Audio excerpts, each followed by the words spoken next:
অগ্রদূত plus যাচ্ছে চাঁদপুর ঈদগাহ ফেরিঘাটের উদ্দেশ্যে। লঞ্চটি বের হতে ও ঘুরতেই 15 মিনিট সময় লাগলো। এখন বাজে 8টা 15। তো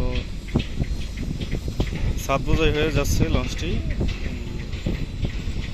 ইমাম হাসান, সোনারতরী 2, সোনারতরী 1 এগুলা থেকে অগ্রদূত প্লাসে যাত্রী হয়েছে, কারণ সকালে বৃষ্টি হয়েছিল, সেই কারণে যাত্রী বেশ একটা হয়নি।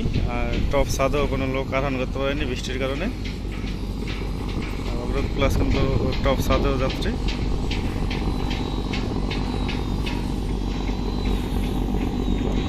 অগ্রদূত প্লাসের ইঞ্জিনটা চেঞ্জ করলেই সব ঠিকঠাক। ইঞ্জিনের কাজ করা দরকার অগ্রদূত প্লাসের।